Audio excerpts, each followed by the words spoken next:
दोस्तों नमस्कार। बिहनिया संजय से मैं कौशल तिवारी। देश बेहद ही नाजुक दौर से गुजर रहा है।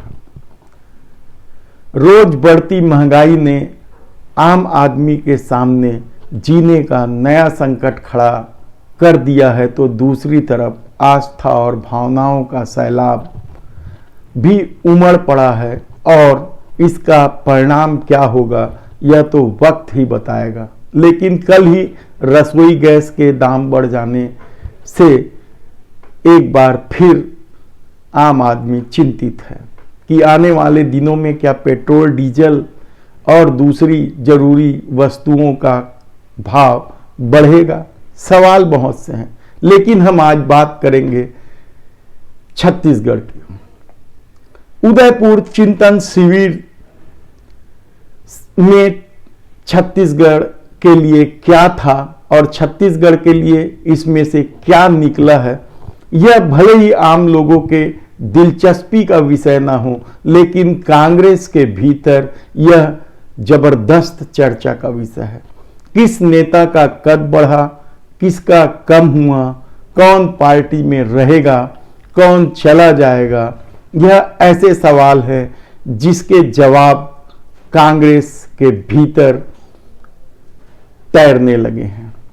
और चिंतन शिविर से लौटते ही छत्तीसगढ़ के मुख्यमंत्री भूपेश बघेल बस्तर में भेंट मुलाकात करने निकल पड़े हैं। उन्होंने बस्तर में कहा कि वे 2800 रुपए में धान खरीदेंगे। वे नक्सलियों से बातचीत करने को भी तैयार हैं और उन्होंने मनरेगा कर्मचारियों के आंदोलन को लेकर भी अपनी बात कही है कि इस दौर में जब सबसे ज्यादा गांव के लोगों को मनरेगा की जरूरत है, तब अपनी मांगों को इतना तूल नहीं देना चाहिए, यह मुख्यमंत्री भूपेश बघेल ने कहा। क्योंकि मनरेगा कर्मचारी पिछले कई हफ्तों से लगातार धरने पर बैठे हैं, जिसके चलते ग्रामीण क्षेत्रों में मनरेगा का काम पूरी तरीके से ठप है और गांव-गांव से अब तो पलायन की खबरें भी आने लगी है। राजधानी सहित छत्तीसगढ़ के दूसरे शहरों में ग्रामीण युवकों का रोजगार की तलाश में आने का दबाव बढ़ता जा रहा है और न केवल अपराध बल्कि यातायात की भी समस्या से शहर जूझने लगे हैं। ऐसे में क्या हल निकलेगा, मनरेगा कर्मचारी क्या करेंगे, यह तो पता चल ही जाएगा, क्योंकि मुख्यमंत्री के बयान के बाद वे कुछ न कुछ तो करेंगे ही। लेकिन भूपेश बघेल ने एक बार फिर किसान को लेकर अपनी चिंता जाहिर की है और कहा है कि वे 2800 रुपए में धान खरीदेंगे। तब सवाल यह है कि कृषि विभाग क्या कर रहा है, कृषि मंत्री क्या कर रहे हैं, इसकी एक अपनी अलग कहानी है। भाजपा शासन काल में भी कृषि विभाग चर्चा में रही, घपले घोटालों की फेहरिस्त रही। राज्य बीज विकास निगम की बात हो या हार्टिकल्चर सोसाइटी की बात, हार्टिकल्चर विभाग में भी लंबे चौड़े घोटालों की फेहरिस्त है। लेकिन बीज विकास निगम और कृषि विभाग में तो घपले घोटाले रमन सरकार के समय से इस स्तर पर हुए कि विधानसभा तक में सवाल उठे। 2014-15 में लंबा चौड़ा घोटाला हुआ, उसमें से एक घोटाला था सीविड जेल खरीदी का। इस जेल खरीदी में 40 करोड़ रुपए का घोटाला सामने आ चुका है। 32 उप संचालकों को नोटिस भी दी गई, यह विधानसभा में बताया गया और विधानसभा में कहा गया कि 21 उप संचालकों के खिलाफ या दोषी अधिकारियों के खिलाफ जिन्होंने क्रय नियम का पालन नहीं किया और मनमाने ढंग से खरीदी की है, उनके खिलाफ एफआईआर दर्ज होगी। लेकिन हैरानी की बात तो यह है कि अभी तक न तो एफआईआर दर्ज हुई है और न ही विभागीय जांच का कोई नतीजा ही सामने आया है। 21 अधिकारी तो सीधे सीधे दोषी करार दिए गए। विधानसभा में यह बात खुद कृषि मंत्री रविंद्र चौबे ने कहा, लेकिन उन अधिकारियों का क्या, बल्कि उनके खिलाफ कार्रवाई करने की बजाय या एफआईआर दर्ज कराने की बजाय यदि सत्ता उन्हें प्रमोशन दे दे, पदोन्नति दे दे, तो फिर इसका क्या मतलब है। शायद यही वजह है कि अब रविंद्र चौबे पर भी आरोप लगने लगे हैं कि वे भ्रष्टाचार में लिप्त अधिकारियों से साठगांठ कर उन्हें बचाने का प्रयास कर रहे हैं। यह बेहद ही संगीन मामला है।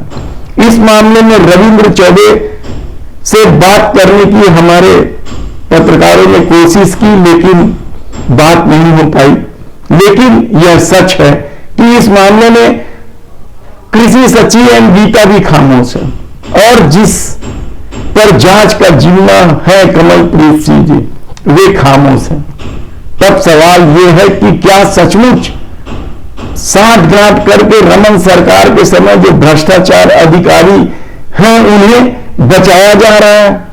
सवाल बहुत से हैं, लेकिन इससे भी बड़ा खेल तो हॉर्टिकल्चर विभाग में हो रहा है, जहां के डायरेक्टर महादेश्वर के को लेकर कई तरह की चर्चा है, और डिप्टी डायरेक्टर चतुर्वेदी का भी नाम आ रहा है। यह चतुर्वेदी कौन है, यह भी जांच का विषय हो सकता है, क्योंकि इसके बड़े भारी प्रभाव की बात होती है। पहुंच और अप्रोच सब कुछ इस अधिकारी के पास है, और यह एडीएच को धमकाते हैं कि ठेकेदारों को इस तरह से काम दो, उनका अप्रूवल कर दो, उन्हें सब कुछ मंजूर कर दो। और ठेकेदार का तो अपना खेल है, जिसे हम फिर कभी बताएंगे कि किस तरीके से भोपाल में ब्लैक लिस्टेड एक ठेकेदार यहां मनमाने तरीके से जो खेल 100 करोड़ के घोटाले की बात है, वहां एफआईआर दर्ज करने तक की बात हो चुकी थी।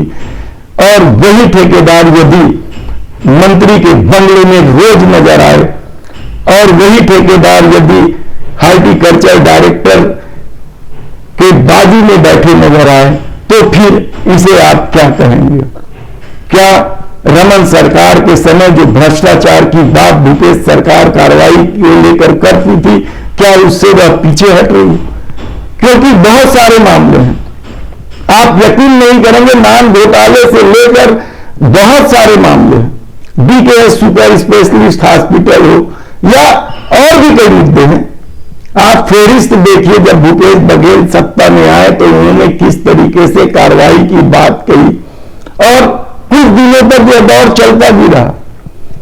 राजधानी के हृदय स्थल में स्काई वॉक को लेकर जिस तरीके की रणनीति भूपेश सत्ता की है, वह भी हैरान करने वाली है। बदनुमा टाप बताया जा रहा है अब तो स्काई वॉक को, लेकिन वह मामला भी अधर में है। जांच करने वाले क्या रिपोर्ट देंगे या क्या रिपोर्ट दे रहे हैं, इससे भी अब शायद सत्ता को कोई सरोकार नहीं रह गया। और भ्रष्ट अधिकारी और भाजपा से जुड़े अधिकारी, कहा जाता है कि छत्तीसगढ़ में आरएसएस से जुड़े अधिकारियों की फेहरिस्त मुख्यमंत्री के पास पहुंच चुकी है, लेकिन कार्रवाई अभी नहीं हो रही है। भ्रष्टाचार में लिप्त कितने ही अधिकारी जो प्रमोशन भी पाते रहे। हमने अभी आपको बताया कि कैसे सीसी जेल में लिप्त भ्रष्टाचार अधिकारियों को प्रमोशन देकर पदों और नवाजा जा रहा है, उन्हें बचाया जा रहा है। तब ऐसे में क्या 2023 के अंत में होने वाले विधानसभा चुनाव सिर्फ 2800 रुपये दे देने से सरकार जीत जाएगी? सवाल बहुत से हैं।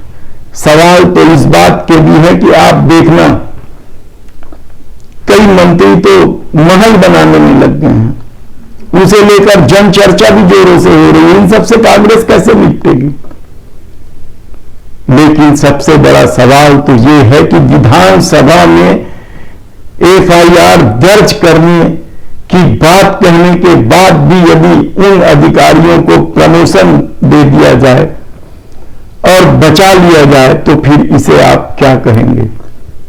जबकि आम आदमी अपनी रोजी रोटी को लेकर मोहताज है और सत्ता में बैठे लोग किस तरीके से रईसी का जीवन जी रहे हैं यह भी तो आम आदमी देख रहा है। ऐसे में कांग्रेस का चिंतन शिविर यदि भाजपा से मुकाबला करने के लिए रोड मैप तैयार कर रहा है तो क्या इस तरह का खेल रोड मैप में बाधा नहीं आएगा? यकीनन आएगा।